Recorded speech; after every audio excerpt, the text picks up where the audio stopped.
অনেকে কষ্ট পেতে পারে, তারপরেও বলি আমরা তো আসলে এগোই নেই, আমরা পিছিয়েছি। যখন অভিনয় করেছি তখন আমি কখনো কল্পনা করতে পারিনি যে অভিনয় বাদ দিয়ে আমি কোনো বিয়ের দাওয়াত খেতে যাব, যে সংসারের বাইরে আমি সংসার বাদ দিয়ে কোনো নাটকে মানে বাচ্চাদেরকে রেখে অভিনয় করতে যাব, আমি সেটা কল্পনাও করতে পারিনি। আমি খুবই প্র্যাকটিসিং মুসলিম, আমি ভীষণ উপরওয়ালাকে বিশ্বাস করি এবং ওনার টাইমিংয়ের উপরে আমি ভীষণ বিশ্বাস করি। অনেস্টলি বলি, আমি আসলে ভিউ জিনিসটাই বুঝি না, কারণ আমার আই ডোন্ট নো মানে হোয়াট ইজ ভিউ। 8 বছর পর সবিজ অঙ্গনে ফিরছেন, কেমন লাগছে? অবশ্যই ভালো লাগছে, কারণ এটা তো আমার ভালো লাগার জায়গা, আমার প্যাশনের জায়গা। আমি একটা সময় আমার দীর্ঘ জীবনের একটা সময় আমি এই জায়গায় কাটিয়েছি। So this is my second family. So আমার সেকেন্ড ফ্যামিলিতে আমি আবার ব্যাক করেছি। অবশ্যই এটা আমার জন্য অনেক আনন্দের, অ্যামেজিং। এই 8 বছরের বিয়েতে কেন, মানে এত লম্বা সময়? আমার সন্তানদের জন্য, আমার হাজব্যান্ড, আমার ফ্যামিলি। সো প্রত্যেক মেয়েদের আসলে হয় কি, আমাদের তো লাইফে প্রত্যেকটা জিনিসে একটা প্রায়োরিটি দিতে হয়। সো ওই 8 বছর আসলে আমি প্রায়োরিটি দিয়েছি আমার সংসার, আমার বাচ্চাদেরকে। বাচ্চারা তখন খুব ছোট ছিল, আমার ছেলেটা একদমই 5-6 বছর, আমার মেয়ে হলো। সো ওদেরকে আমি একটু বড় করলাম, ওদেরকে টাইম দিলাম।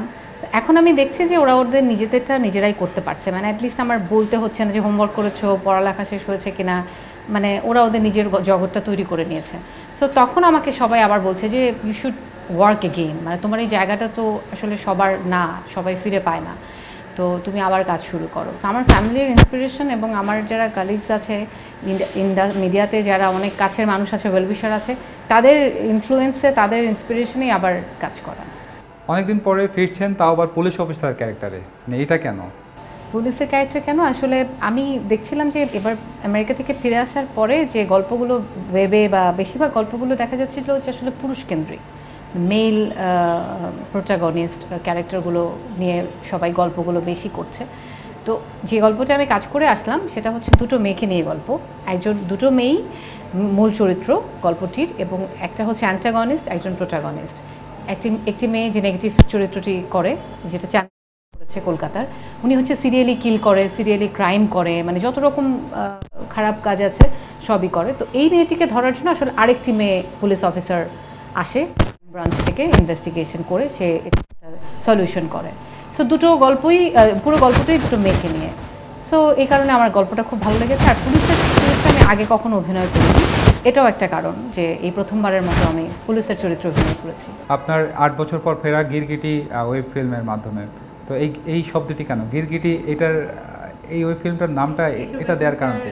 গিরগিটির কারণটা হচ্ছে এই গল্পটাতে যে মহিলাটা অ্যান্টাগনিস্ট ক্যারেক্টারটা, অ্যান্টাগনিস্ট মহিলা চরিত্র যেটা করছে, সে হচ্ছে গিরগিটির মতো, তার রূপ বদলায়, রং বদলায়, বেশ বদলায়। হ্যাঁ, তো সে বিভিন্ন জায়গায় গিয়ে যখন ক্রাইম করে, ওই বেশটা ওখানে রেখে, খোলসটা রেখে সে আরেকটা খোলসে ঢোকে। সো এই জন্য তাকে বলা হয় গিরগিটি, আর সেই গিরগিটিটাকেই আমি ধরে ফেলি। সো এই জন্যই গল্পটার নাম হচ্ছে গিরগিটি। আপনার যেহেতু দেশে এবং দেশের বাইরে যাওয়া আসা হয়, মানে কি ইচ্ছা ভবিষ্যতের, দেশের বাইরে সেটেল হয়ে যাওয়া নাকি এই দেশে থাকবেন? আমার আসলে সত্যি বলতে কি, আমার আসলে দুটো পা এখন দু জায়গায়। সো আমাকে এখানে এখানে এখানে এখানে এরকম করেই থাকতে হবে। সো দু জায়গায়, ওটাও আমার সেকেন্ড হোম। বাংলাদেশ আমার হোম, আমার দেশ, ওটাও আমার দেশ, কারণ আমি যেহেতু ওই দেশেরও নাগরিক। সো আমার হাজব্যান্ড থাকে, আমার বাচ্চারা ওই দেশে বর্ন, আমি বলতে পারবো না, আমি ডিনাই করতে পারবো না। সো আমি দু জায়গা মিলিয়েই থাকবো। প্রবাস জীবনটা আসলে আপনার কেমন ছিল? ভালো, অনেক ভালো। আর স্পেশালি নিউ ইয়র্কে আমি যেখানে থাকতাম, ওখানে তো প্রচুর বাঙালি, আর আমার ইনলজ, আমার শ্বশুরবাড়ি বেশিরভাগ ওখানে থাকে। আমার বড় ভাই, আমার ফুপি, আমার বড় মেজো ফুপু, আমার চাচা টাচারা সব কাজিন টাজিনরা অনেক ওখানে থাকে। ওখানেও আমি একদমই ফিল করি না যে আমি বাংলাদেশে নাই। সো আর আমি হয় কি, আমি ভীষণ পজিটিভ একজন মানুষ। বাংলাদেশে যখন থাকি তখন বাংলাদেশের ভালো জিনিসগুলো নেওয়ার চেষ্টা করি, যখন আমি নিউ ইয়র্কে থাকি তখন আমি নিউ ইয়র্কের ভালো জিনিসগুলো নেওয়ার চেষ্টা করি। সো আমার দুখানেই ভালো লাগে। এখন যে নাটকগুলো নির্মাণ করা হচ্ছে, কি মনে হয় আসলে ঘাটতির জায়গাটা আপনার কাছে কোনটি বলে মনে হয়? আসলে আমি খুব স্পষ্ট কথা বলি, অনেকে কষ্ট পেতে পারে, তারপরেও বলি আমরা তো আসলে এগোই নেই, আমরা পিছিয়েছি। একটা সময় আমাদের নাটক এত ভালো ছিল যে সবাই দেখার জন্য হাঁ করে বসে থাকতো। তারপরে আমরা মাঝের সময়টা অনেক খারাপ পার করেছি, বাজেট, মান সব কিছু মিলিয়ে আমরা পিছিয়ে গেছি। সো এখন আবার আমার মনে হয় যে আমরা আবার ভালোর দিকে যাচ্ছি। আমি যখন এই যে কলকাতায় যে ওয়েবটা করে আসলাম, আমি ওদের কাছে শুনছিলাম, আমাদের ওই কলকাতার টিম বলছিল যে আমরা তো আপনাদের দেশের নাটক অনেক দেখি, আমরা অপূর্ব ভাইয়ের নাটক দেখি, আমরা তানজিন তিশার নাটক দেখি। সো ওরা আমাকে বললো যে ওরা বাংলাদেশের নাটক অনেক দেখে, দ্যাট মিনস ওই জায়গাটায় আবার ফিরে যাচ্ছি। তো এই জায়গাটা আমাদের আবার ধরে রাখতে হবে। অনেস্টলি বলি, আমি আসলে ভিউ জিনিসটাই বুঝি না, কারণ আমার আই ডোন্ট নো মানে what is view, and I don't understand যে মানে ভিউ নিয়ে কি করতে হয়, বা ভিউয়ের পিছনে সবাই কী নিয়ে দৌড়াচ্ছে, আমি একদমই জানি না। আমি আসলে অভিনয়টাই শিখেছি, আমি অভিনয়টাই করতে চাই, ভালো কাজ করতে চাই, ভালো কন্টেন্টে কাজ করতে চাই, ভালো গল্পে, ভালো চরিত্রে। আর ভিউয়ের একটা বিষয় রিসেন্টলি দেখলাম যে হায়াত আঙ্কেল বলেছেন যে একটা মানুষ নেকেড হয়ে রাস্তায় ঘুরলে তার পিছনে সবাই দৌড়াবে, সেটাও ভিউ হতে পারে অনেক। তাই বলে কি আমরা আসলে সেটার পিছনে দৌড়াবো? আমাদের তো রুচির বিষয় থাকতে হবে। সো আমি মনে করি যে আমি আমার মতো আছি, আমি এভাবেই থাকবো। কে কে ভিউয়ের পিছনে দৌড়াচ্ছে আর কে ভিউ নিয়ে থাকছে, that's none of my business. প্রথম অভিনয় ক্যামেরার সামনে দাঁড়ানো, কখনো কি ভেবেছিলেন যে এত দূর আসতে পারবেন? বা না না, আমি কখনো ভাবিনি, আমি কখনো কোনো ফলের আশায়, কোনো রেজাল্টের আশায় কিছু করিনি। বাট আমি আমার জীবনে যখন যা করেছি আমি সেটা খুব পারফেক্টভাবে করার চেষ্টা করেছি। যখন অভিনয় করেছি তখন আমি কখনো কল্পনা করতে পারিনি যে অভিনয় বাদ দিয়ে আমি কোনো বিয়ের দাওয়াত খেতে যাব।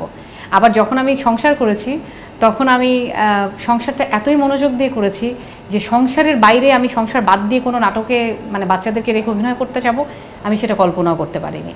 সো আমি যখন যেটা করেছি আমি তখন সেটা খুব সিরিয়াসলি করেছি। আমি কখনো রেজাল্টের আশা করিনি। আমার বাবা সবসময় বলতো যে কাজ করে যাও, রেজাল্ট ফল এমনি এমনি আসবে। সো আমি আমার বাবার অনেক ফিলোসফিতে বিশ্বাস করি। সো এটাও আমার বাবার একটা ফিলোসফি। বাবা মার কি এরকম কোনো দ্বিমত ছিল কখনো অভিনয় জগতে আসার পিছনে? না, বাবা মা ভীষণ ইন্সপায়ার করতো। এবং আমার বাবা, আমার মনে আছে অন্ধকারের ফুল একটা নাটক করেছিলাম আমি, ওখানে আমার অন্ধ চরিত্র ছিল। সো ওই নাটকটা এনটিভির প্রথম দিককার নাটক, রঙের মানুষের পরে দেখাতো। আমার বাবা গোগ্রাসে সেই নাটক দেখতো, এবং আমার বাবা ফ্রাইডে স্যাটারডে দুদিন দেখাতো, 9টা থেকে 9:30।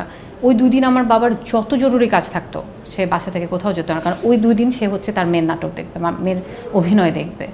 এবং লাবলু ভাই আমাকে বলেছিল ওই সময়, যে সালাউদ্দিন লাবলু, যে আমার রঙের মানুষের পরে তোরটা শুরু হয়, অন্ধকারের ফুল, আমি আমারটা না দেখে তোরটা দেখি। তো আমার বাবা আমার অনেক ফ্যান ছিলেন। ডিরেকশনে আমি যাব না কখনো, আমি তবে আমার হাউস একটা আছে, প্রোডাকশন হাউস, নীলাঞ্জনা নাম, সেখান থেকে আমি আসলে ভালো কাজ করতে চাই। সেটা নাটক হতে পারে, ফিল্ম হতে পারে, ওয়েব হতে পারে। তো আমার তো একটা বিরতি ছিল আমার বাচ্চাদের কারণে। সো এখন আসলে অনেকটা জিরো থেকেই শুরু করার মতো। তো সেটার জন্য we need time, it will take time, but আমি করব। মানে হয়তো অনেক করতে না পারলেও আমি কিছু না কিছু তো করবই। আমার ভাই, আমার মা তো ভীষণ খুশি। আমার ছোটো ভাই, বড় ভাই, আমার ছোটো ভাইয়ের বউ, ওরা আমাকে অনেক দিন ধরে বলছিল যে প্লিজ আপনি কাজ শুরু করো, আপনি প্লিজ কাজ শুরু করো। আমার বড় ভাই অবশ্য অলওয়েজ মানে হি ট্রাস্ট মি, সে আমাকে অনেক, আমার উপর তার অনেক ফেথ, সে জানে যে আমার বোন রাইট টাইমে রাইট জিনিসটা করবে।